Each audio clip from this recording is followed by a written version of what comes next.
dhegeystayaal ku soo dhawaada meel kastoo aan joogtaan ma barnaamijaan iga diyaarinay siyaasadda Somaliland iyo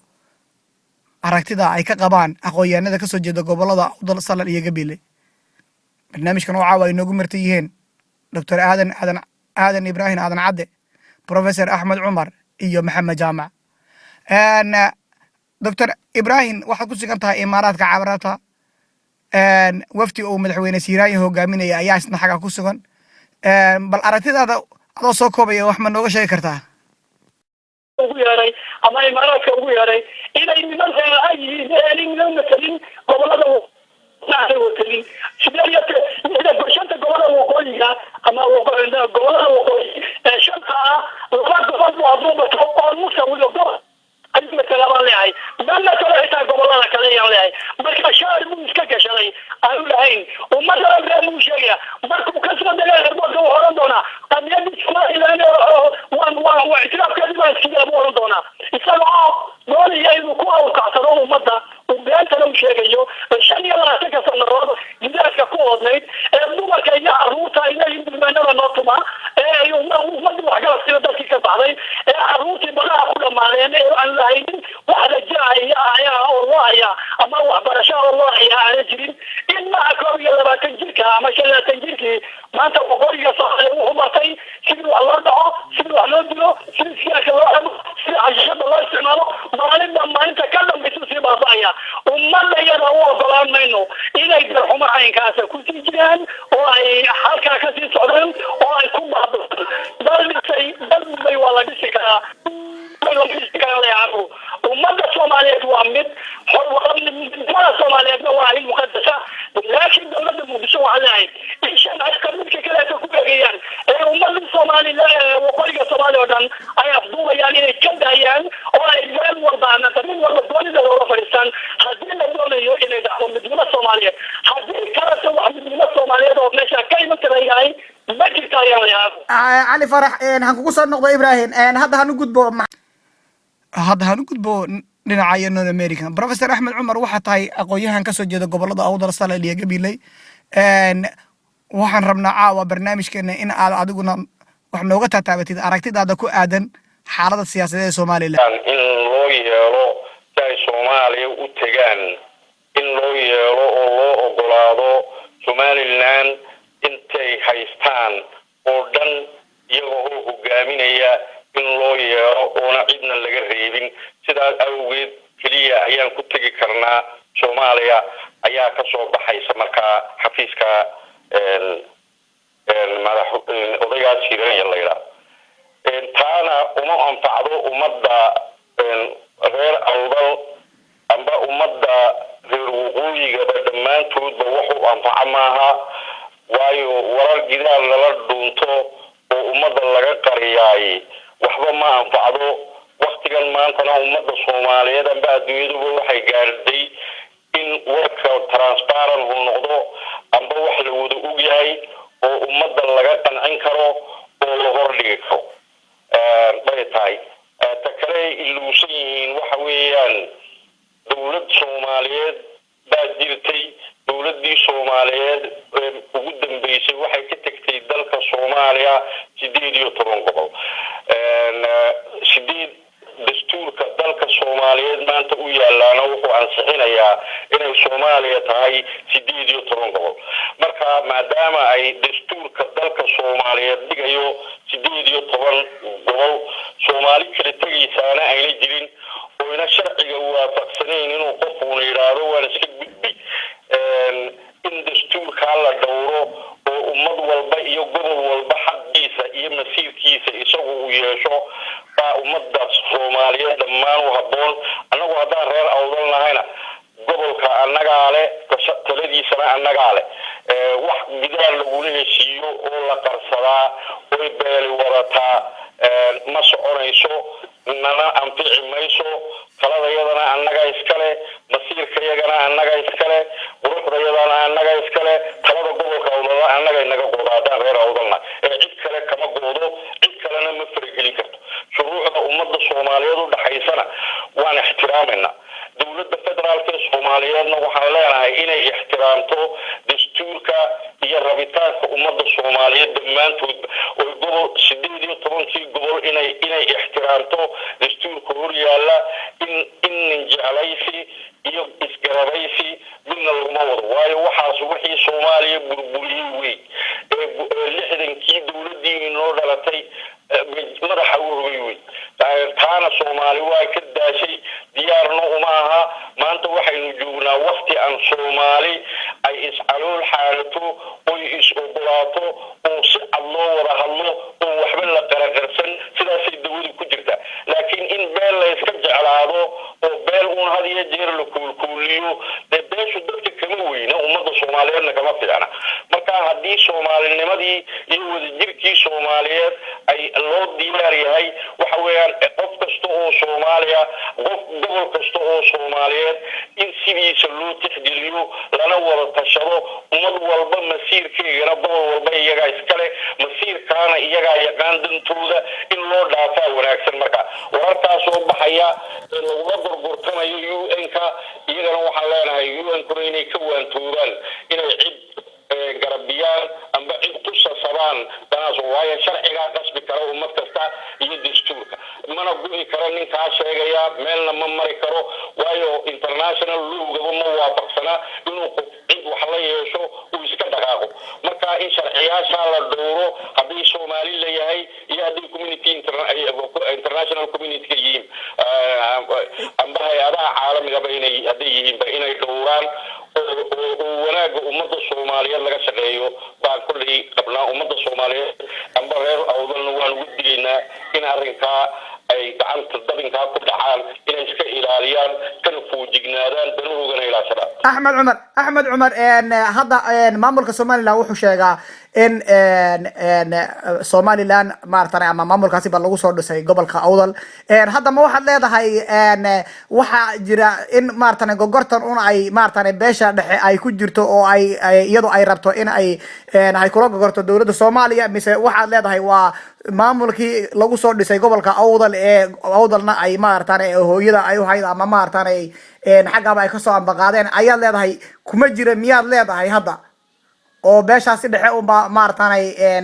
kolka hadda rabta inay xaqa kula gogortaan dawladda Soomaaliya maamul Somaliland la yiraahdo laguma dhisin gobolka Awdal amba magaalada Boorama laakiin waxa lagu dhisay nabad iyo islow iyo Soomaali wanaag iyo in dibaatada la iska dhaafo oo dadku waa wada gacal waana wada walaal jaarna waa leeyahay waxa taa ku cadeynaya kolka gobol iyo siyaasad laga hadlayo siyaasiyiin baa ka hadasha oo dirista oo gobolka ayaa tashada kolka haddii uqaal iyo salaadiin wax loo dhiibo waa arrin nabadeed ku saabsan weyn arrin siyaasadeed marka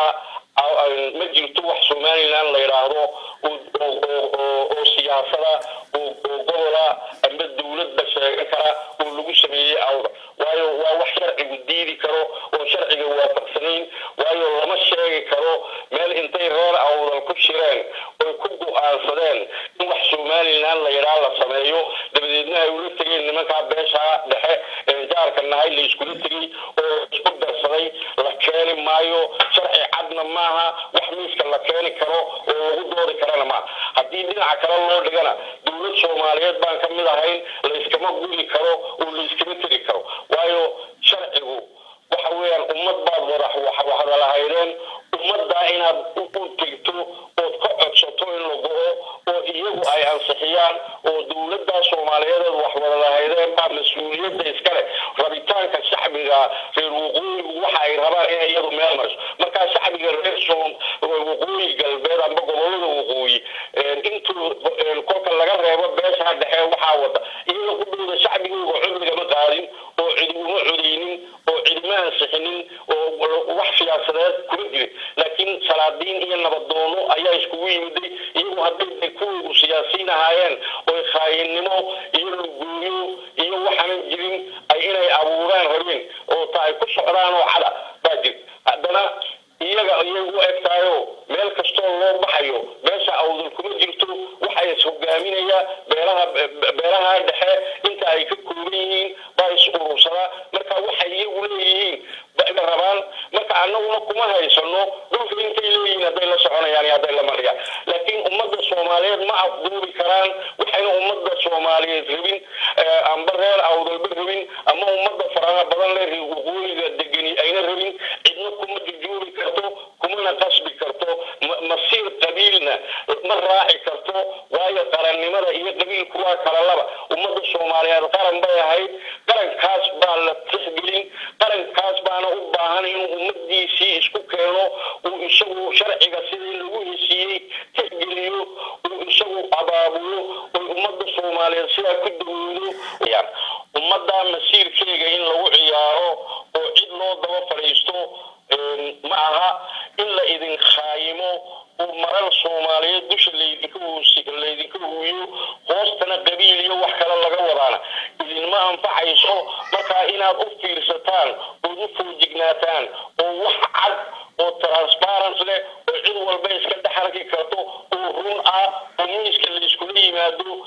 iyaad u inaad fulisaan ood ka fiirsataan dibindaabyada meel kastaba ha ka timaaday inaad ka fiirsataan dastuurka dalka soomaaliyeedna aad isticmaashaan ood isaga ku dirirtaan ood isaga ku dagaal gashaan masiirka gobolkiinana idinkaa iskale iyayna cidna idin daba fadhiisanin qabiilna qabiil ma hogaamiyo qabiilna qabiil lama dul saari karo taas waa tii dalkeennii burburisay qarannimadii soomaaliyeed ee quruxda badnayd ee soomaali kifaax u keeni lahayd waxa burburiyey waxaana ka mid a mar dhexdii baa kulley u diray baaqa madaxweynaha soomaaliya waxaa ka mid ahaa matalan 60kii xamar halkay uga heeliso ummadda soomaaliyeed laga rab waxay abuurtay inay hargeysa uuna sidatan nagu dul ansixiso oo aan ku iskuul weyno oo hay iskuul keliya gobolka intaa leeg oo la yidhaahdo maxaa la yidhahdaa camuud ay carruurteedu tagto oo intay sii socdaan daad hadduu yimaad inta carruurdaad naga qaaday amba iyagoo soo socda amba iyagoo sii socda